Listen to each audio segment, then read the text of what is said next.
Welcome to Testing Experts with Opinions, an inspired testing podcast aimed at creating conversations about trends, tools, and technology in the software testing space. Welcome, everyone, to, I think, what is our sixth podcast. Today, we're exploring a crucial aspect of professional growth and development in the form of mentoring. Whether starting out in your testing career or whether you're experienced, having a mentor can make a significant difference in your life and in your career. And mentors aren't only there to provide guidance and knowledge.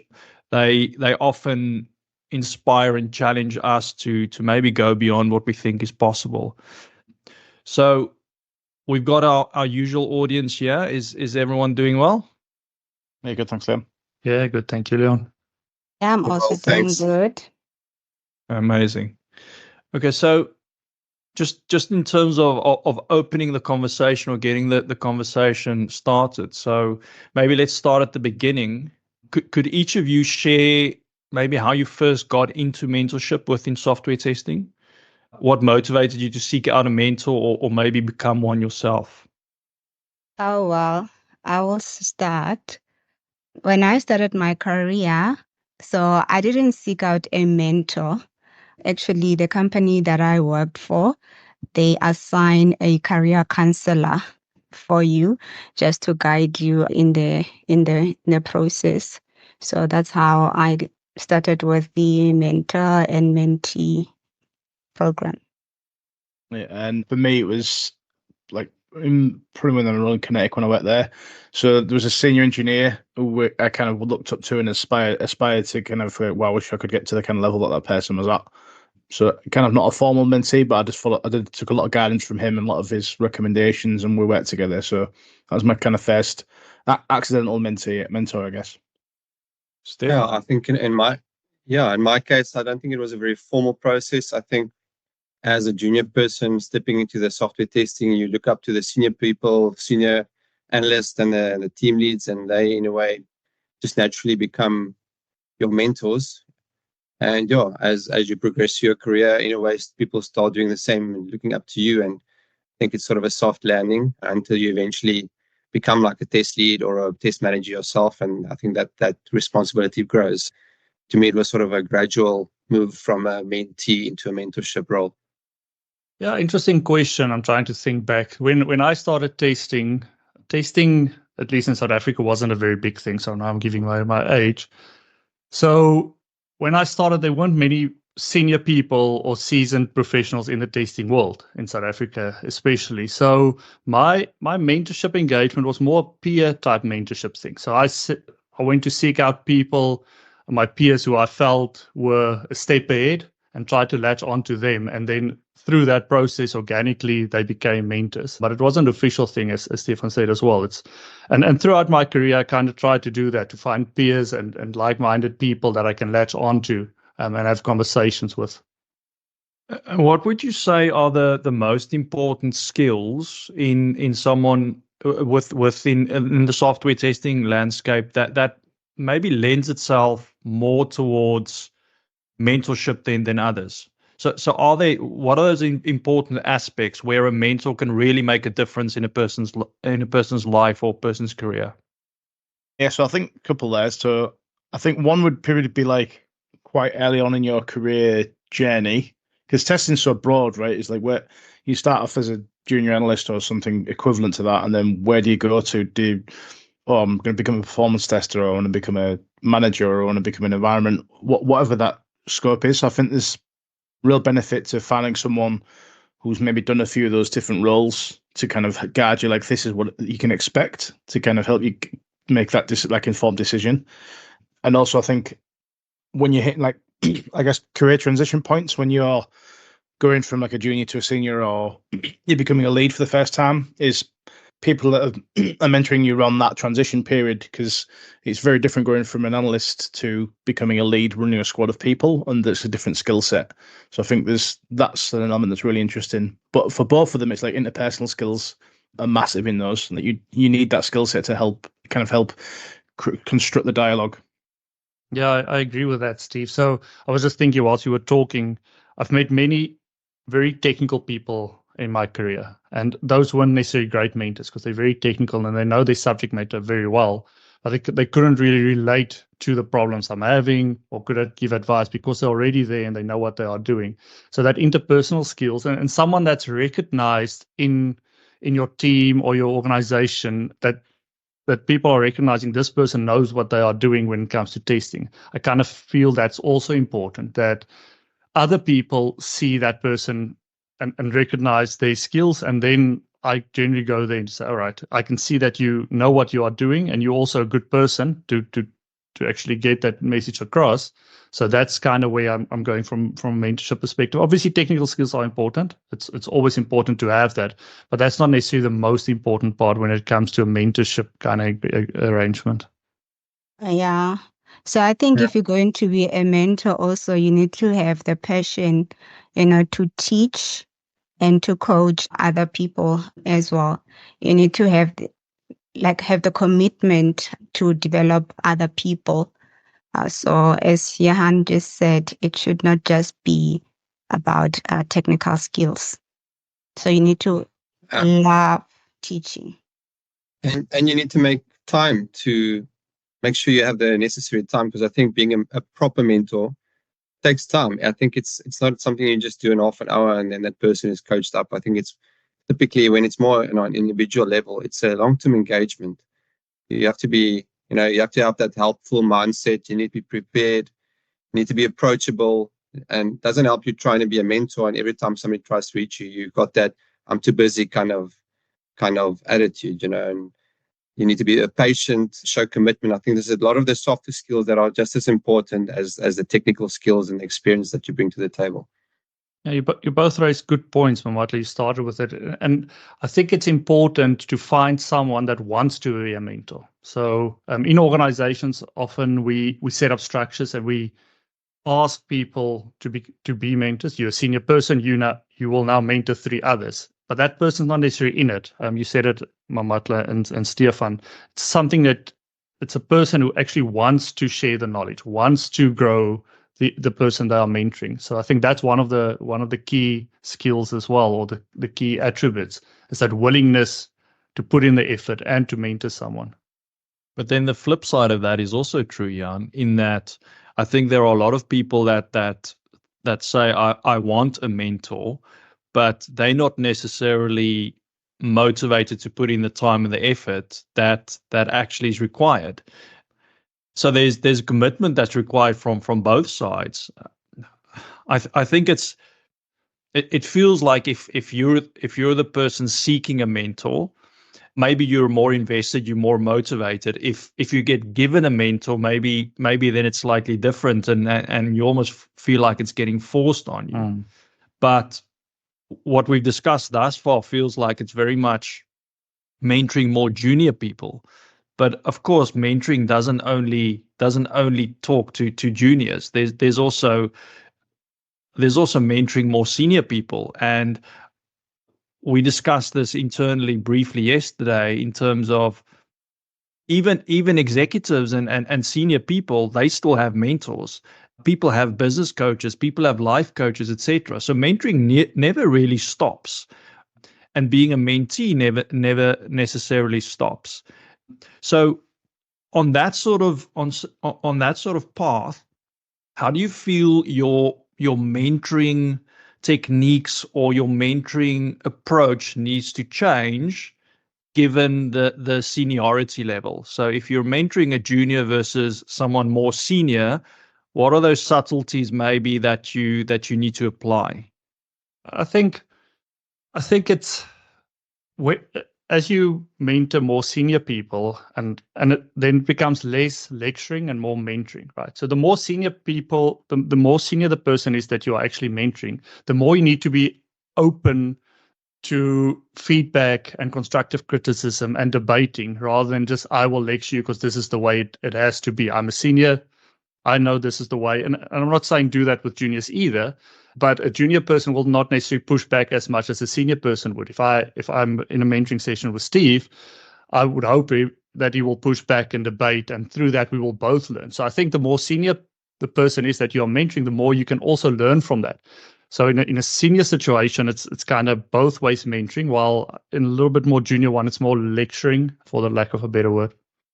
Yeah, I think I kind of expand on that. I think like when you're a junior, you don't know what you need to know. So the mentor's got to kind of help you craft okay, it sounds like you're deficient in this. We're probably need to talk to you about all that. I think at a senior level, it's much more of a sounding board.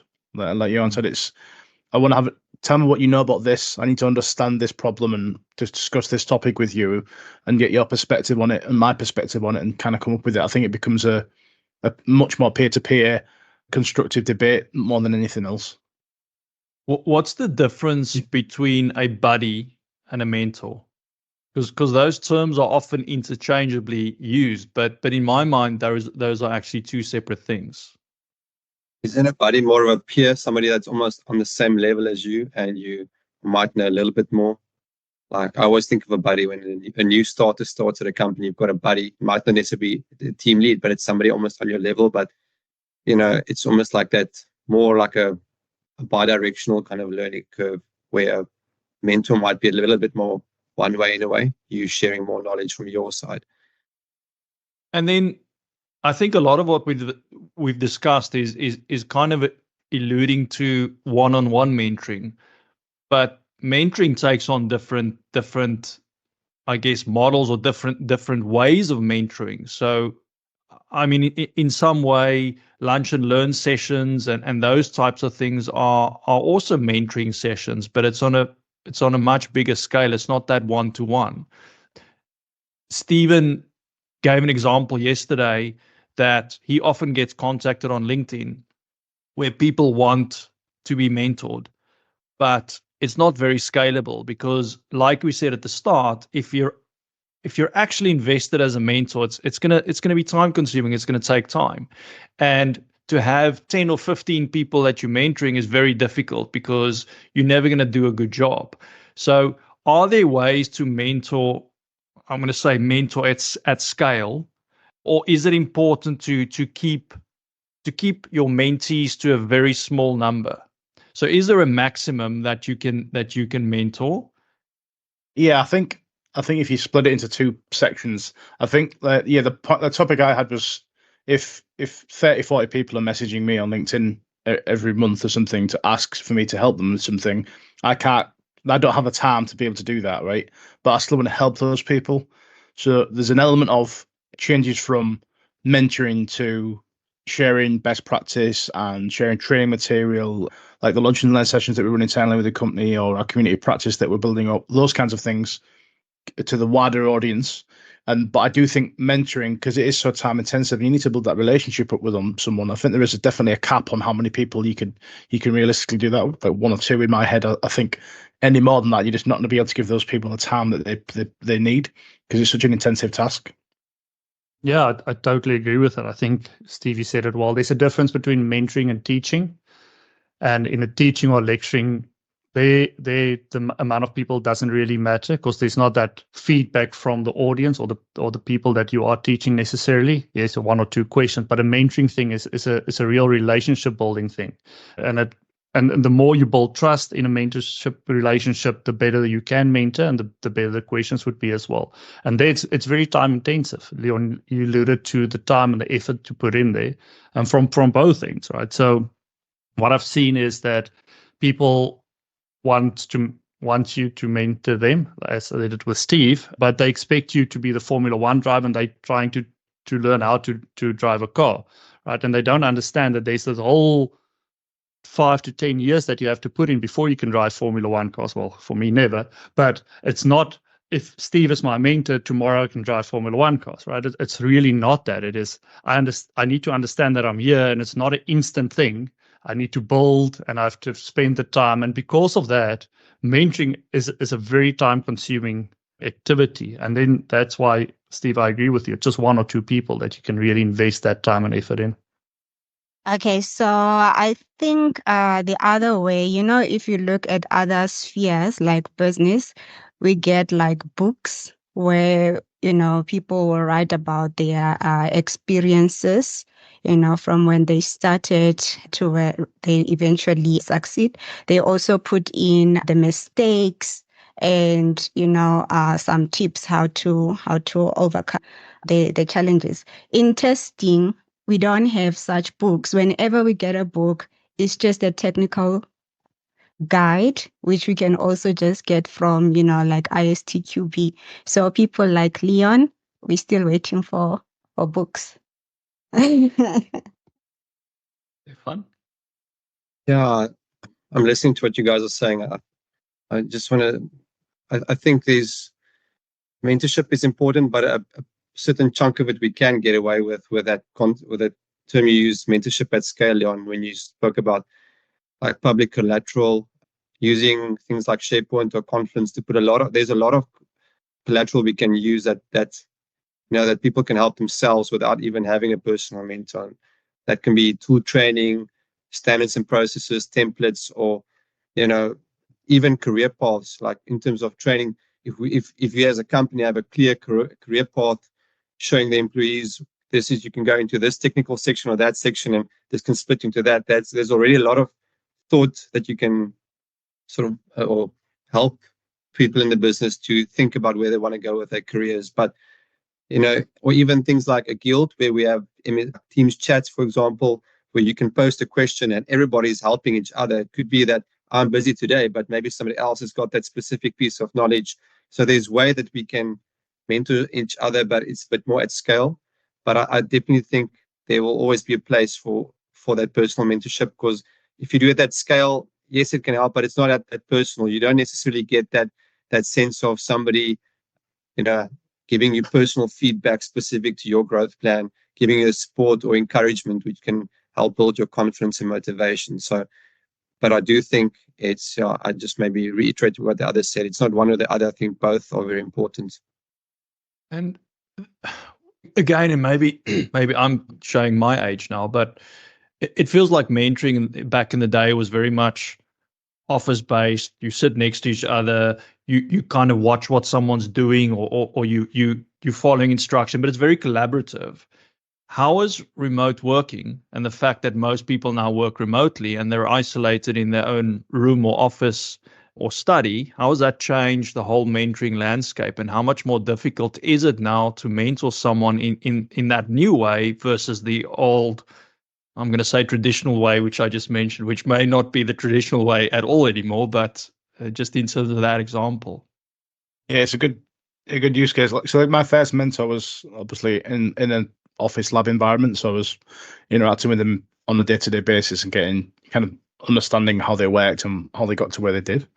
And then, but I've also mentored people in companies remotely as well, and there's definitely a difference. I think the challenges are it can take longer to create that peer-to-peer relationship, that personal kind of style of how you communicate with each other. It's going to take longer. It's going to be on Teams chats. It's going to be on messages. It's going to be distributed throughout the day. So effectively, it's going to take a longer period of time before you kind of gel as a mentor and mentee. But at the same time, you're probably going to have a little bit more flexibility to talk about other aspects that aren't constrained to being in an office environment. So some of the stuff I often will post about is general stuff in my day that's helped me. So going for walks is one of the things I spoke about recently on my post, where I recommend it to anyone I'm speaking to. Is like, if you're struggling to think about a problem, just go for a 5-10 minute walk and come back. Right, like that little tip, you can't really talk about that in an office environment, but when you're working remotely, everyone can attest to, yeah, we sit at our desk too often, we don't really get out. Oh, okay, that makes sense. Why would I do that? So I think there's pros and cons to both, but I think time is probably the biggest difference, I would say, of how long it takes to gel that relationship together. Yeah, I guess in the old days, you could just take a walk together. Let's go take a walk outside for 5 minutes. We don't have that luxury anymore. So if you look at, and maybe let's go back to the example of maybe a more junior person. So a person just starting out in the testing world, and maybe that's that person's first testing job. What would you say are the aspects of testing which really lends itself to mentorship and mentoring? So it feels to me like, yes, you've got the obvious things like, I don't know, test automation, etc. But what are those main things which really lend itself to mentoring? Let me put it a different way.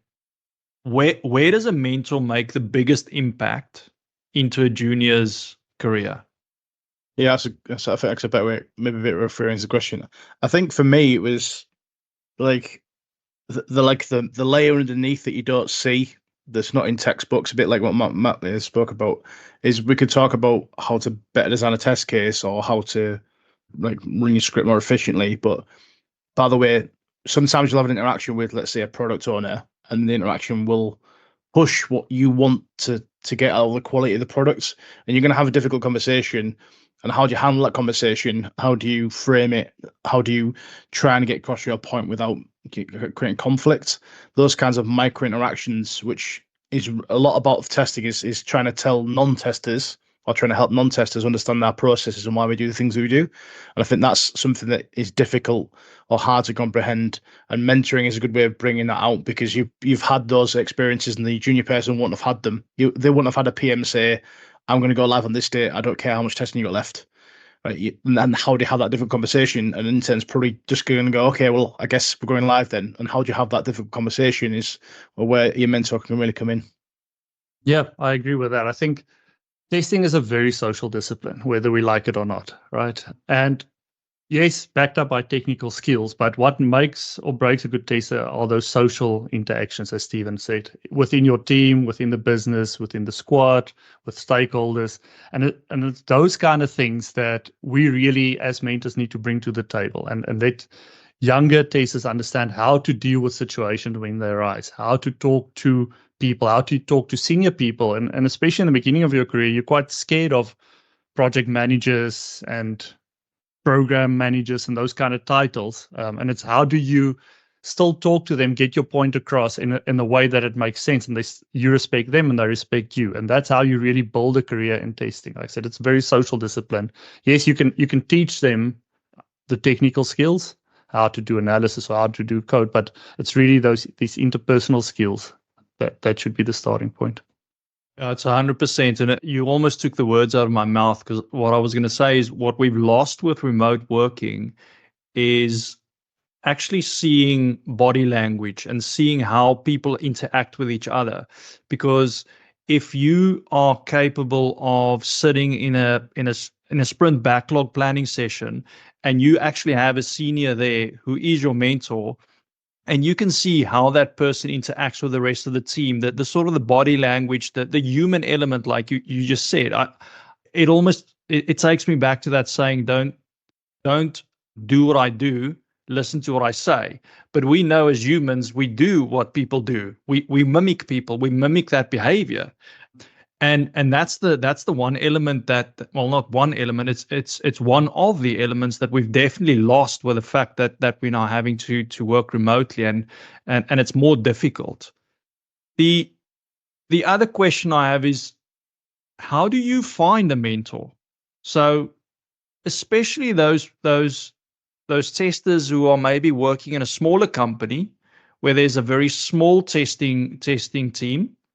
Potentially, I mean, there are companies where you have a single tester, or maybe two testers or three testers, but you're all sort of on the same level. How do you find a mentor? How do you go about doing that if you're there and you actually want active mentorship? Well, I think if you are a test manager, by default in your job description, you will be told that you need to mentor the junior testers. Whether it is the right thing, that we just need to establish that, a test manager by default should be your mentor. But I think there are organizations that don't even have test managers, Mamatla, where they're starting, they have maybe a junior, an intermediate, or two intermediates. There's no test manager. There's no one that they can actually look up to within the organization from a purely testing perspective. So you kind of need to go and look external to your own company. Now, Stephen alluded to it earlier, people emailing him on LinkedIn. So that's obviously one way, but are there other ways, Stefan? Well, maybe the answer lies in you can have more than one mentor. Maybe in a company, you don't necessarily have somebody that's purely in the testing space, but they might be very good in terms of people skills and helping you understand how to deal with certain stakeholders in certain positions. So that could be one way. And then you can find your technical skills in other places. In today's day and age, there are things like so many webinars and forums, and join. If you want a more personal approach, I guess you can join seminars, and they have a focused mission of building a network and speaking to people and finding like-minded people. So that's one way. It might not be one person that can meet all your needs. Yeah, I think you mentioned something important there, Stefan, and it's building that network, right? It's reaching out to like-minded people that can assist you in certain aspects. Because you've also said it, a mentor is not necessarily an expert on all the aspects, right? So it's finding that person or group of people that can assist you with it. So there are a couple, to answer your question, and there are a couple of online communities where you can sign up to be a mentor, and then you can also submit if you want to be mentored, right? So then you submit your CV and you go through that. But I think that's one option. The other one is building your network, Stefan. And I think that's the right way to, where are people that I trust and I see that I agree in a sense to what they are saying on social platforms, for example, or webinars or seminars or wherever you go. So this person, I can listen to them. I agree. I like their style. And then that's reaching out to them. Because unfortunately, there's an effort required from you. I hear what you're saying on Martin organizations. It's sometimes a bit forced, and that doesn't really happen as you want it to happen. Because if you are forcing someone to be a mentor or mentee, they do it because they have to. If you go search for people that can provide you with answers and help your career, there's already that commitment from you, and that usually works quite well. Yeah, I agree with both you, Stefan, and both your points. So like this, there's definitely, there's communities, there's conferences, there's meeting people. That Ministry of Testing, I'm a member of that. I'm on that forum quite reasonably often. As just talking to people, interacting with them. But I'd also touch on a point of, one mentor is not going to tick every box. So the example I had was, I didn't really understand in a part of my career how a program of work would kind of spin up from start to finish, and how the funding life cycle worked, and where did testing fit into the organization. So I had a mentor who effectively was just a business expert in that particular area of the business, of how programs were spun up and closed down. And just to build that knowledge up, wasn't a tester, but it did help me understand the domain knowledge to understand where the testing problems will lie in that company's structure. So as well, so I think there's an element of, don't be afraid to look for mentors that aren't in your craft. They're also really useful as well. And again, it's the same way of networking with the people within the company and outside of it through your social media platforms and forums and Discord, things like that. Yep, I agree with that. And I know we're blurring the lines a little bit about between teaching and mentoring and learning. But based on that, Steve, I think throughout your day job and throughout your week, you can also look for people who can help you with aspects that you are struggling now, right? So it doesn't have to be, I'm going to connect to a mentor. It's going to be a 6, 8, 12 months. My thing is, I'm struggling with this. I'm seeing that Steve is doing this well. Steve, show me how you're doing it and just teach me how to do that. Right. So it can also be short-term things.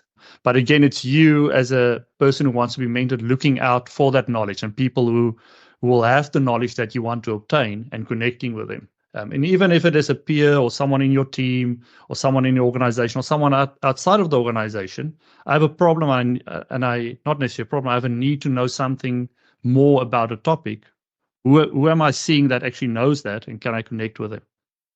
Yeah, I think it's important to mention the fact that if you have a mentor, it doesn't mean you can't ask questions of other people and learn from other people. So yes, use that mentor and you can have a very specific objective with your mentor, but don't feel that you can only ask that person that question. If someone else has a strength and you can actually tap into that rather, or business knowledge or domain knowledge, etc., don't wait for the next session with your mentor and sit on that question. Rather be proactive and ask what makes sense. Yeah, and what's interesting there, Leon, is that someone might know a lot about one thing and a very little about another thing, and you need to realize that as well. So if Steve is my mentor, it's not that he knows everything all the time. I might know more of a certain topic, and the roles may be reversed, right? So don't just see a senior person as a mentor, and I have to believe everything they say on every topic. It is, I can also bring something to the table in some instances, or someone else. So I really agree with that. Yeah, and just expand on that. You could be a test manager and have an analyst who's a mentor in something very specific that analyst is an SME at. So you're a test manager who hasn't done a lot of performance testing, and you're with a senior analyst who's done performance testing for 7 years. They're going to be able to tell you a hell of a lot on how performance testing works and what best practice is, so that it doesn't have to be hierarchical in nature. It's not always the senior person that is the mentor. It can be, yeah, that's the advantage of it. That's one of the real bonuses to especially more junior people. They can mentor up. Yeah, just to tie into what you're saying there, sometimes you think I have to have 20 years of experience before I can become a mentor. I think everybody has something to offer as a mentor. Even if you're a junior, you might come in with some experience in the world might not be testing specific, but I think it's important to realize that everybody has something to offer, and you don't have to wait 10 years before you should feel confident enough to share your learnings with your peers. What are potential cons of mentoring or mentorship? So we've talked about mainly the benefits here and what you can get out of it, both from a mentor or mentee perspective. Are there cons to this as well?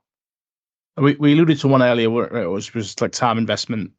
So there's a time sacrifice to do that. I think the other one is kind of taking down the proverbial cul-de-sac. So you think this person is an absolute expert on automation, so you invest all this time in them, and you actually turn out they don't know anything, or they've got a very poor methodology or very limited understanding of it, and you've spent a lot of time and effort learning something that's of very little value. So, which I think it bridges back to Hans' point earlier of bouncing ideas between multiple individuals and multiple groups, not just one single source of truth. So choose your mentor wisely. And also, if you are mentor, sorry, Leon, if you are mentor, be open and brave enough to say, I don't know, I'm not the best person for this, right? So often when people approach you and say, oh, I respect you, I want you to be my mentor, you feel like I have to answer everything, I have to guide this person. Be open and say, well, I'm not an expert in this. And maybe let's find someone else that can guide you better. No, I couldn't agree more.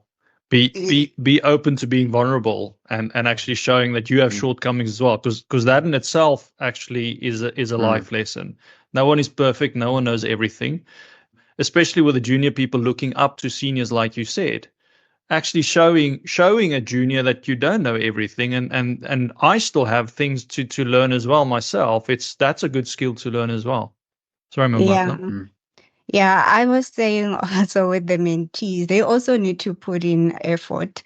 Before you can go to your mentor, you need to do self-learning. I think when you reach a point where you feel you have exhausted all your resources, that is when you can go and approach your mentor. So that element should not be missed, that you still have to do self-learning. Yeah, that's an extremely good point, Mamatla, right? Having a mentor is not having ChatGPT that will answer all your questions for you on demand, right? It is you bringing something to the table, your opinion, what you've tried. I've tried the following 3 things. Which one do you think is the right approach? What is the right way? So it's a very good point. It's not just someone that's there to provide you with answers and do the work for you on demand. Yeah, no, Stephen, go for it. You go, Stefan. You're good. I was just going to suggest it's a slight branch off topic, but it's really a good point with the ChatGPT thing. Is how do we think? Maybe a question to you guys. How do you think tools like that will change mentoring? So will people not want mentors when they can just put a question into ChatGPT and it gives them an answer and they think that's the absolute truth? Do you think mentorship has less value because those tools exist, or do you think it just changes the landscape? I think it changes the landscape, but it makes mentorship even more important for someone who uses ChatGPT extensively. You'll quickly realize that it just gives you an answer. You still have to verify that answer and debate that answer, make sure that is actually the right answer. An answer is a good thing, and we said it before, but is it necessarily the right answer? So I do think use it and take it to the mentor and say, I've done some research, this is what I do, I've tried OpenAI or ChatGPT or whichever one, and this is their answer. I kind of don't agree with this part, or I do agree with this part. What do you think?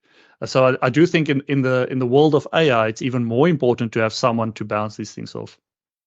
But I completely agree. I think the good thing about having AI now is maybe that starting question in that I'm a newbie, I want to learn whatever, kind of map out my learning to me, or map out that training and show me sort of what does this roadmap look like towards me becoming somewhere, getting to somewhere or a certain level. I think that never existed before. So you typically got that from your mentor, almost guiding that ship in the right direction or pushing that car in the right direction. I think AI gives you that now, where maybe there is less of a need for those types of questions.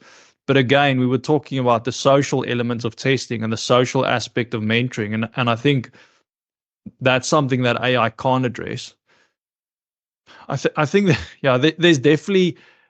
I don't want to discourage using AI for mentorship, because I think it can actually mentor you. If it isn't, it can mentor you, but I would still provide guidance that a real life mentor is probably better, because you can bounce ideas, you can sort of mimic, that person can go to you into meetings where the other person or the AI can't, etc. So there's definitely benefits to having, I guess, using both to your advantage. Yeah, especially the human aspect, Leon, I think is so important. When I use an example, I was in a pre-sales call yesterday, and the salesperson was very stressed out because she has the material, she knows what's going on, but she hasn't been exposed to many of these, right? And I said, just come and listen to this. And after the hour pre-sales call, we had a discussion. Said it's so different the way you talk to people, the way you interact with people. And that is really what is important in this.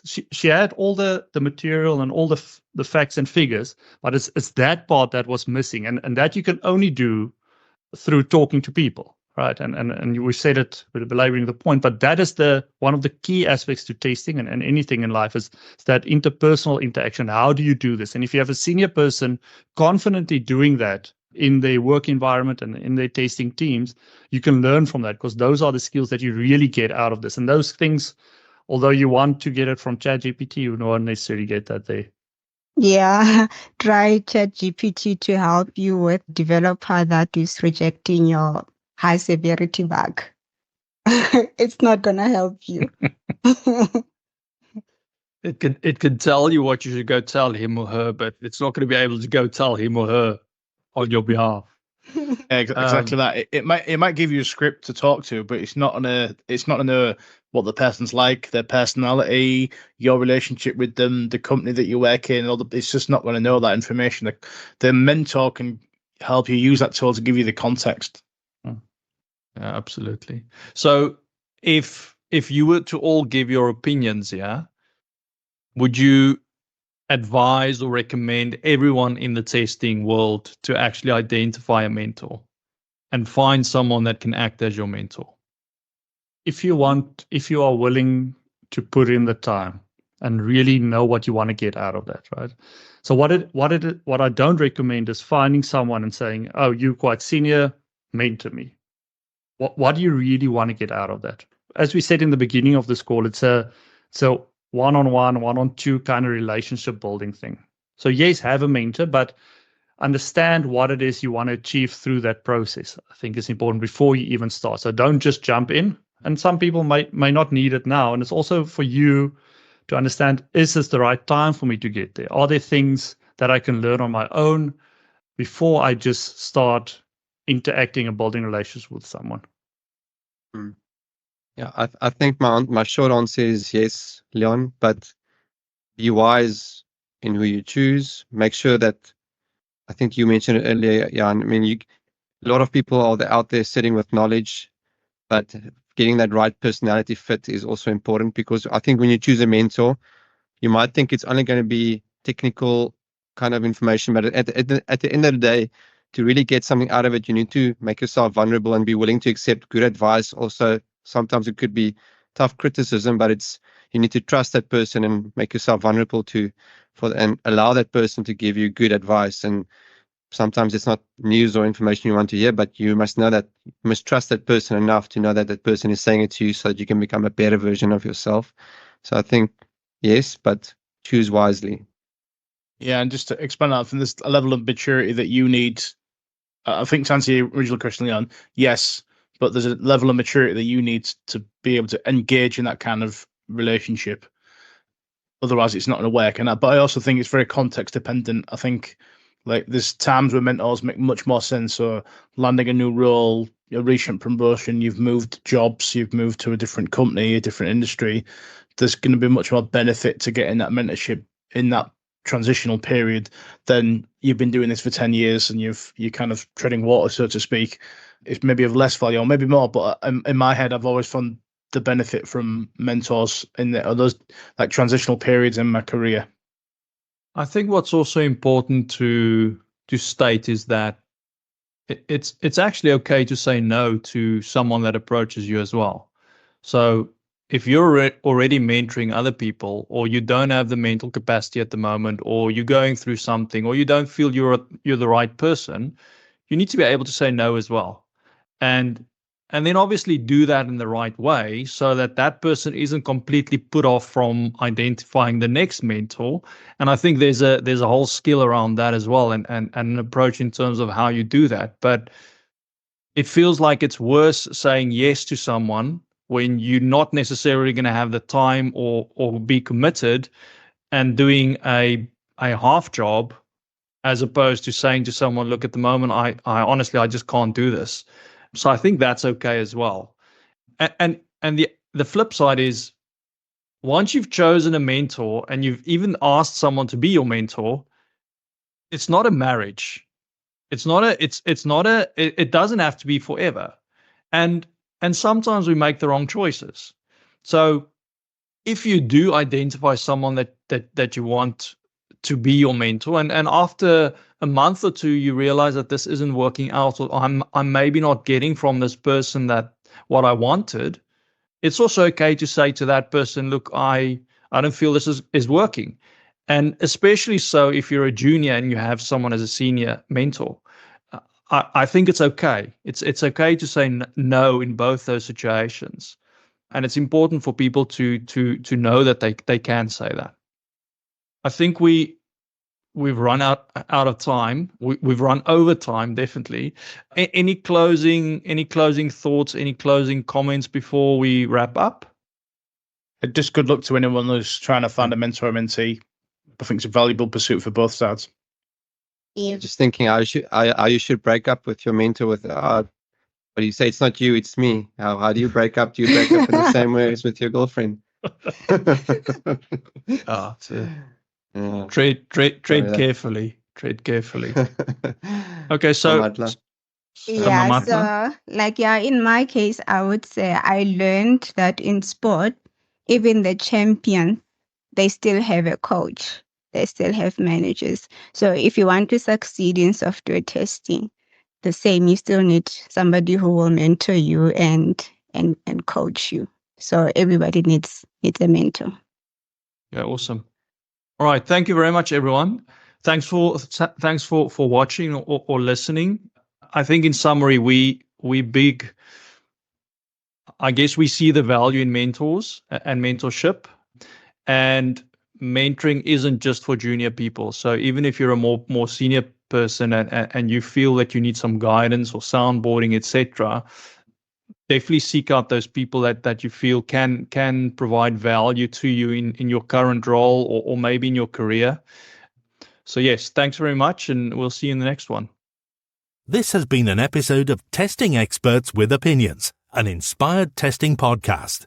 Find us on LinkedIn, Twitter, Facebook, Instagram, YouTube, and TikTok, where we're driving conversations.